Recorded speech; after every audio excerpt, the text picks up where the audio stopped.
வணக்கம். காலை நேர பிரதான செய்திகளினூடாக நர்மதா சிறில். முதலில் தலைப்புச் செய்திகள். நிதியை வினைத்திறனுடன் பயன்படுத்துமாறு ஜனாதிபதி பணிப்புரை. குறைந்த வருமானம் பெறும் குடும்பங்களுக்கான அஸ்வசம கொடுப்பனவு முன்னெடுக்கப்பட்ட கலந்துரையாடல். விவசாயிகளின் வங்கிக் கணக்குகளுக்கு வருகிறது பணம், வெளியான மகிழ்ச்சி தகவல். வங்கக்கடலில் ஏற்பட்ட நிலநடுக்கம். இனி விரிவான செய்திகள்.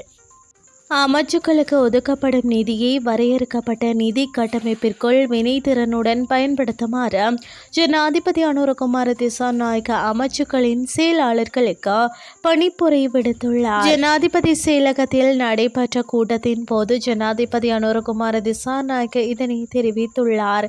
இதில் ஜனாதிபதியின் செயலாளர் மற்றும் அமைச்சுக்களின் செயலாளர்கள் உட்பட பலரும் கலந்து கொண்டதாக ஜனாதிபதி ஊடக பிரிவு தெரிவித்துள்ளது.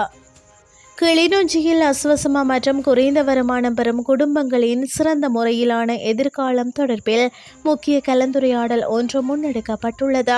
குறித்த கலந்துரையாடல் நேற்று மாவட்ட செயலாளர் எஸ். முரளிதரன் தலைமையில் மாவட்ட செயலக மாநாடு மண்டபத்தில் காலை 9:30 மணிக்கு நடைபெற்றது.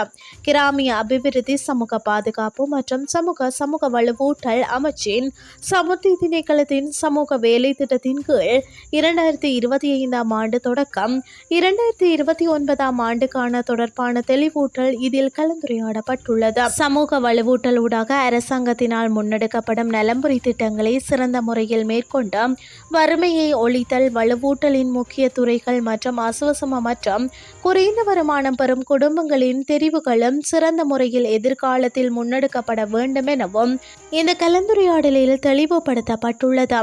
இந்த கலந்துரையாடலில் கிராமிய அபிவிருத்தி, சமூக பாதுகாப்பு மற்றும் சமூக வலுவூட்டல் அமைச்சின் அதிகாரிகள், மாவட்ட சமுத்தி பணிப்பாளர், மாவட்ட பிரதம உள்ளக கணக்காய்வாளர், மாவட்ட பிரதம கணக்காளர், பிரதேச செயலாளர்கள், உதவி மாவட்ட செயலாளர், ஏனைய திணைக்களங்களின் அதிகாரிகள், சமுத்தி முகாமையாளர்கள், சமுத்தி அபிவிருத்தி உத்தியோகத்தர்கள் மற்றும் ஏனைய உத்தியோகத்தர்கள் முதலானோர் கலந்து கொண்டமை குறிப்பிடத்தக்கது.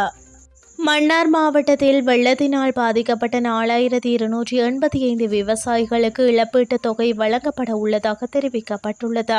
குறித்த விடயத்தை கமதொழில் மற்றும் கமநல காப்புறுதி சபை தெரிவித்துள்ளது. அதன்படி இன்றைய தினம் மன்னார் மாவட்டத்தில் 9228 ஏக்கர் நிலத்தில் பயிர் சேதம் ஏற்பட்ட 4285 விவசாயிகளின் கணக்குகளில் 126 மில்லியன் ரூபாய் வைப்பிலிடப்பட்டுள்ளது. இதேவேளை கடந்த ஆண்டு பெரும்போகத்தின் போது ஏற்பட்ட வெள்ளத்தினால் பாதிக்கப்பட்ட விவசாய நிலங்களுக்கு பயிர் சேத இழப்பீடு வழங்கப்பட்டுள்ளதாகவும் அந்த சபை மேலும் தெரிவித்துள்ளது. மட்டக்களப்பு, அம்பாறை, திருகோணமலை, வவுனியா, முல்லைத்தீவு மற்றும் பொலனறுவை மாவட்டங்களில் பரிந்துரைக்கப்பட்ட 37,887 ஏக்கர் நிலங்களில் 33,735 விவசாயிகளுக்கு இந்த இழப்பீடு வழங்கப்பட்டுள்ளதாக கமதொழில் மற்றும் கமநல காப்புறுதி சபை குறிப்பிட்டுள்ளது. அதன்படி அவர்களின் கணக்குகளில் ரூபாய் 602 மில்லியன் தொகை வைப்பிலிடப்பட்டுள்ளது. இனி வெளிநாட்டு செய்திகள். வங்கக்கடலில் நேற்று 5.1 ரிக்டர் அளவில் நிலநடுக்கம் ஏற்பட்டுள்ளதாக சர்வதேச ஊடகங்கள் செய்தி வெளியிட்டுள்ளன. நேற்று காலை 6:10 அளவில் இந்த நிலநடுக்கம் ஏற்பட்டுள்ளதாக இந்தியாவின் தேசிய நில அதிர்வு மையம் தெரிவித்துள்ளது. மேற்கு வங்காள தலைநகர் கொல்கத்தாவில் இருந்து 340 கிலோமீட்டர் தொலைவில் வங்கக்கடலில் 91 கிலோமீட்டர் ஆழத்தில் இந்த நிலநடுக்கம் ஏற்பட்டுள்ளது. இந்த நிலநடுக்கத்தால் எந்தவித பாதிப்பும் ஏற்படவில்லை என்றும் சுனாமி எச்சரிக்கை விடுக்கப்படவில்லை எனவும் குறிப்பிடப்பட்டுள்ளது.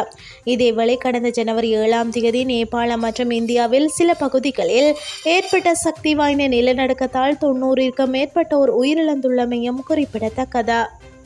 இத்துடன் செய்திகள் யாவும் நிறைவடைகின்றது. அடுத்த மணித்தியால செய்திகளை இரவு 8:30 எதிர்பாருங்கள். நன்றி.